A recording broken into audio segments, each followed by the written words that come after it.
अस्सलाम वालेकुम, नमस्कार।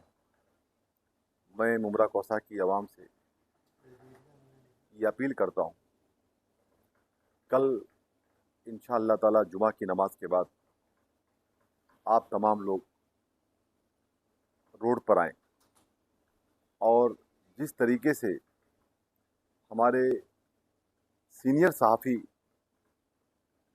एक बेहतरीन पत्रकार जो हमेशा अपनी कौम और मिल्लत को लेकर के अपनी आवाज़ को बुलंद करते हैं, वो कोई और नहीं बल्कि हमारे शहर के बेहतरीन सहाफ़ी रफ़ीक कामदार साहब हैं।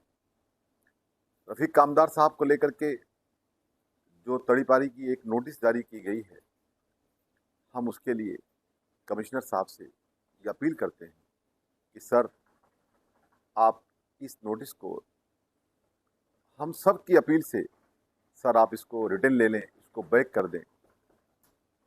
कुछ गलतफहमियां हमारे लीडर डॉक्टर जितेंद्र अवार्ड साहब को लेकर के रफ़ीक कामदार साहब या शहर के बहुत सारे हमारे सहाफ़ी भाइयों के अंदर दिल में थी कि जिस तरीके से 2 दिन से एक न्यूज़ चल रही थी कि उनकी तड़ीपारी की नोटिस के पीछे हमारे आमदार डॉक्टर जितेंद्र अवार्ड साहब हैं। ये सब बेबुनियादी बातें हैं।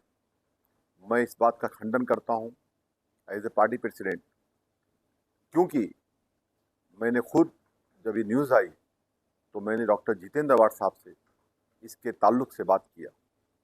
उन्होंने कहा कि शमीम भाई, ना हम ऐसा कभी हमने किया है, ना ऐसा कभी हम रफ़ीक कामदार साहब के बारे में कर सकते हैं, क्योंकि वो बेहतरीन इंसान हैं, बेहतरीन सहाफ़ी हैं।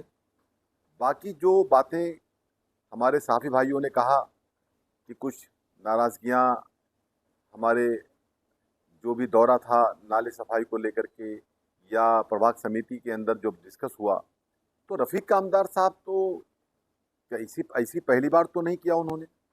उन्होंने तो इसके पहले बहुत सारे प्रोग्राम्स में, बहुत सारी प्रेस कॉन्फ्रेंस में वो एक अच्छे सहाफ़ी हैं, सवाल रखते हैं अपना, और जितेंद्र अवार्ड साहब ने हमेशा उनके सवालों का जवाब भी दिया कल है। आप उनकी ऐसी कोई बात नहीं है, मैं ये बात साफ करना चाहता हूँ।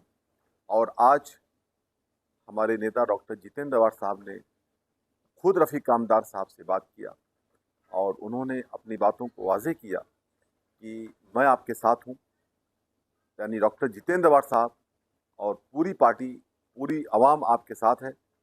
कल इंशाअल्लाह ताला जुमा की नमाज के बाद हमारे बड़े भाई सैयद अली अशरफ भाई साहब ने भी इस बात का ऐलान किया है, और मैं शानू भाई साहब और हमारे पार्टी के तमाम माजी नगर सेवक, पार्टी के तमाम कार्यकर्ता संगठन से मैं ये अपील करता हूँ कि कल हम लोग इंशाअल्लाह जुमा की नमाज के बाद अपने दफ्तर के बाहर तनवर नगर और वाई जंक्शन और किस्मत कॉलोनी, मुमरा में जितनी तादाद से हो सके, जितनी ताकत से हो सके, आप आएँ, इस वुमेन चैन का हिस्सा बने और रफ़ीक कामदार साहब को इंसाफ दिलाने के लिए हम सब उनके साथ शाना बशाना खड़े हैं, खड़े रहेंगे। यही शमीम खान का अपील है। Thank you. अल्लाह हाफ़िज़।